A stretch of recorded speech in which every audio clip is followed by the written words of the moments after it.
What's up, Wise Flyers? Welcome to another video. If you're new here, my name is David. Today we're talking about the 4 Chase credit card approval tips to make sure that you get approved for a Chase credit card. It's really important that you know these 4 tips to get approved for the credit card if you're serious about getting Chase credit cards. So make sure you watch all these tips. Chase has some of the best credit cards that there are if you're into travel or cash back, and they're getting a lot more strict with their approval process. So it's really important you know these rules. And the first tip to getting started with getting approved for Chase credit cards is to know your credit score. So the baseline to get approved for Chase credit cards is going to be 700. So depending on where your credit score is at, if it's below 700, you may be approved for the Chase Freedom or Chase Freedom Unlimited cards. I've seen approvals as low as 680. But to be safe and don't waste a hard inquiry on your credit report, make sure that your credit score is 700 or higher. And of course, the higher the credit score, the better. Another important part of the credit card application is your income. So you don't have to just put your personal income, but any income that contributes to your monthly bills.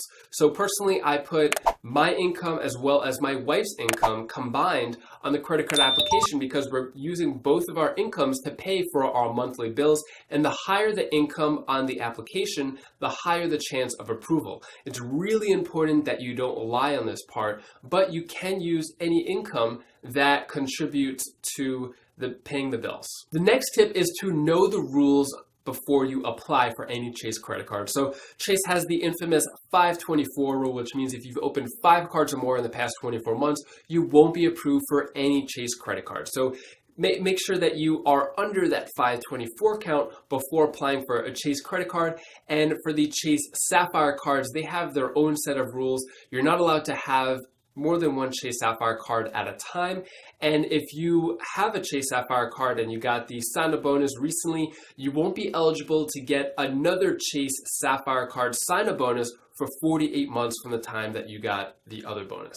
A strategy here is if you've had the Chase Sapphire card for more than 48 months and it has a lot of your credit history on it, you don't want to cancel it or anything, you could actually downgrade it to a Chase Freedom or Chase Freedom Unlimited card. You keep your credit history, it won't have a hard inquiry on your report, and then if you're still under the 524 rule, you can then apply for the Chase Sapphire Preferred or Reserve again, and then still get that sign-up bonus. Now, if you are over 524 and you really want Chase credit cards, there is a loophole around the 524 rule. So there are 2 actually. So you could go to the Chase credit card offers page and you just do it's called a soft pull. It'll just use the last 4 of your social security number. It won't show up on your credit report. No hard pull, no hard inquiry. And you could see if you are offered any Chase credit cards, and this is hit or miss. Sometimes it allows you to be approved for Chase credit cards if you're over 524.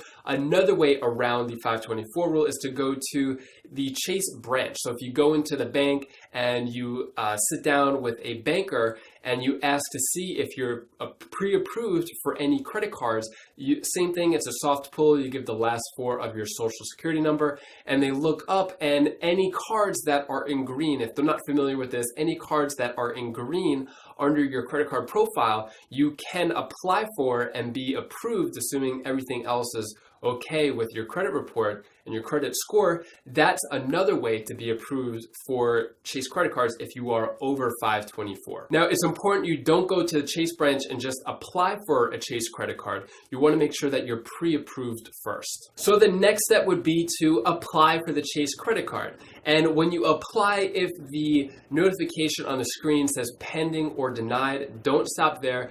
Don't give up. That is just when your job begins. You could actually still get approved for Chase credit cards if the application is pending or denied. The way to do this is to call the reconsideration line and talk to a representative. If your application comes up pending or denied, I recommend calling right away. I have a free PDF down in the description below that talks about exactly what you should say to the representative and gives you the phone number to call for the reconsideration line for Chase personal credit cards, as well as Chase business credit cards, as well as all of the other major bank credit cards. So not only with the credit card numbers, but it also talks about what exactly you should say to the representative. There is a certain script that you should follow or certain bullet points. You don't want to say, I'm applying for the credit card because I want to get the sign-up bonus or use the points. That is a red flag. You don't want to say anything like that. But to know what you should say, I recommend downloading that PDF and learning exactly the right things to say. I've used it many times. I've been approved for 48 credit cards, and usually when the application is pending and sometimes even denied, I would call up multiple times, sometimes up to 4 times to be approved for the credit card. The representatives do have the power to approve you. And there's a rule called HUCA, H-U-C-A, hang up, call again. And basically, if you speak to one representative and they are not approving you for the credit card, you could hang up, call again, of course, say bye and be really nice before you hang up. And then you could try it out again on another representative. You'll be really shocked how different the representatives are and how you could actually get approved for the credit card by just speaking to another representative. So don't just call once. I recommend calling 3 times and see what happens with each time you call up and still follow that same script in the PDF. And if you want to learn more tips on how to get approved for other credit cards and the general rules to get approved for credit cards, you could click this link right here. It teaches you the 5 rules to get approved for credit cards. And I also have a playlist here about more Chase credit cards if you want to learn the best strategies with Chase credit cards. So I recommend clicking either one of those links right now, and I'll see you in the next video.